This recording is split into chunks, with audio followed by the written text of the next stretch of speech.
We're just doing a smoke test on the snorkel, so it goes in there, and I got a slight leak down there, which I thought I did have.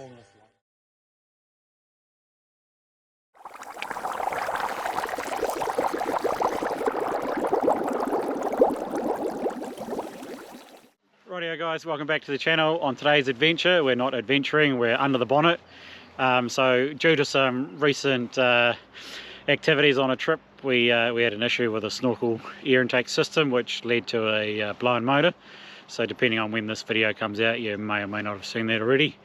Yeah, so for $180, I think it was off Trade Me, bought myself a smoke leak detector. So yeah, I've done my truck, and obviously we've found a lot of holes, hence the reason the con rods left the side of the block. So yeah, we're just going around checking a few friends, and so far we've checked yeah, a few, and we've found a few issues. So yeah, today we've got Ben's Nissan Navara we're going to have a look at. So it just effectively runs off baby oil. This kit came with some oil, and it just goes in the top, turns the liquid to smoke, and then we pump it in through the top of the snorkel.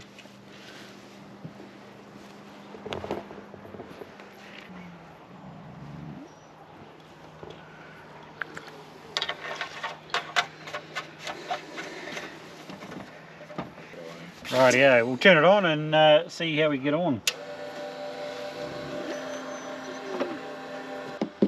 This kit came with a couple of different attachments. Yeah, so in this case we've just taken the snorkel top off. That's going to block up the hole. I don't know whether you can see that on camera, but you can. So yeah, we'll just pump it in and yeah, see if we got any leaks. Where should it come out if it does come out? Oh. It's very different from Frank.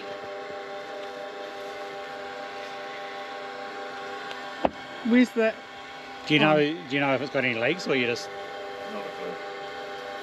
It's going to be a bit of a dud if there aren't any. Yeah. For the video. My money's on this flange here where the screws are. Oh yeah, Oh. there's already some coming out. Ooh. I can't... Where's it coming from, Billy? Does it come... So we've got a bit of a leak down here.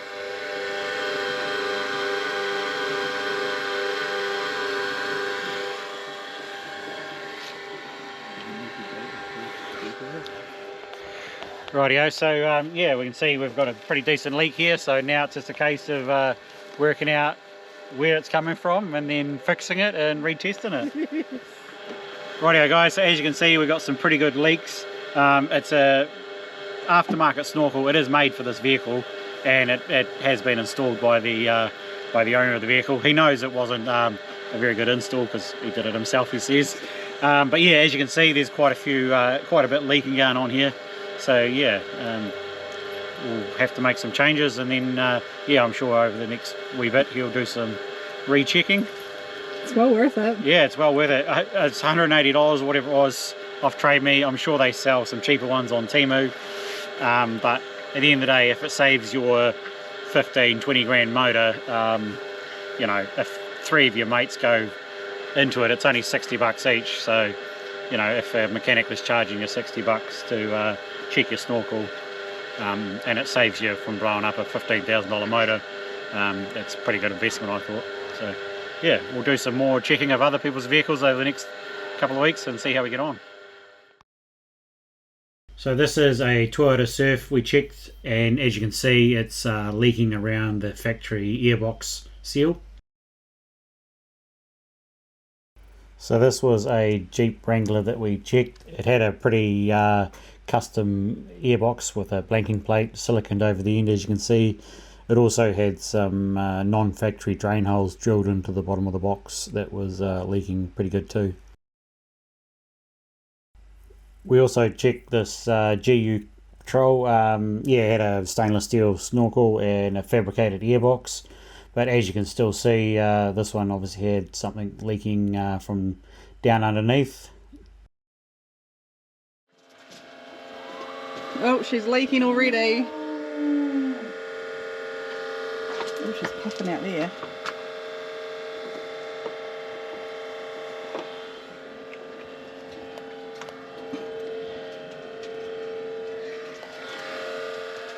Used to be less windy.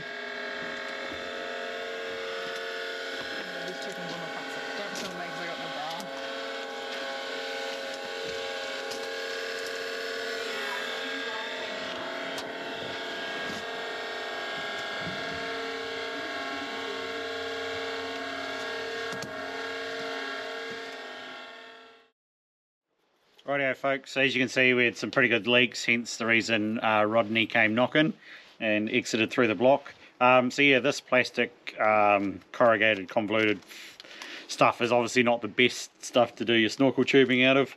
As you can see, it's been melted pretty well with the heat from the exhaust, and just with age it's all perished and cracked. So that's where the big leaks come in. So a couple of years after I got this truck, we did have the vehicle fairly well submerged up over the bonnet in water for a couple of hours with the engine running, and obviously the snorkel tube back then was good. So it just goes to show over time that you do need to check your snorkel.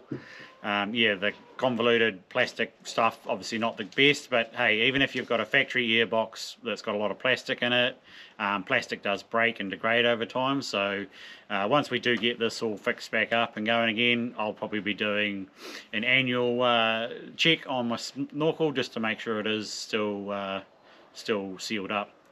Yeah, and if you're obviously doing your own install of your own snorkel, it is good to check your work. It just gives you that confidence to push forward and know that what you have done is working, and that you're it's not going to cost you a motor.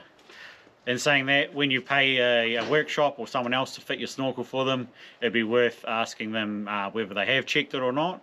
And also, if you're paying a workshop, just question them on whether they've sold you a snorkel or a clean air intake. Yeah, I know in other places around the world they don't classify them as snorkels, they classify them as clean air intakes, which obviously, as it suggests, is just clean air from a higher point in the vehicle coming on into the motor, rather than actual snorkel, which is more of a underwater scenario where you do obviously need it to be airtight and dust free. So this whole situation sort of came to the forefront due to the Barn Bay trip. Hopefully that video is coming out soon, so keep an eye out for that one. Yeah. Yeah, so moving forward, yeah, we've got a trip overseas to do, and then we're going to get on to yeah, fixing up Frank. We've got a spare motor already secured, but that's looking like it's going to need a bit of a rebuild and a freshen up. So yeah, we're probably going to go down that route. Also, there'll be the fact that we've got a turbo for it. So hopefully at the same time we'll be getting the turbo, but then it will need certifying. So yeah, there's a bit of work there to do. Yeah, the certification process is what it is, but it's also fixing all the other things on the vehicle to bring it up to a standard where it can be certified. Just a final quick note. Through our testing, we found that the smoke didn't permeate through your air filter, so it would be worth also checking after your airbox and before the air goes into your motor or into your turbo, depending on your setup. Is that a bit waffly? Yeah, but that's all good. What am I meant to be saying? You're meant to be saying you'll see in the next video. Oh yeah. Oh my gosh, you're a shit YouTuber. I know. So many chickens in your truck. Excuse me ladies. Come on now. Out your hop. Oh, there's more wanting to come up.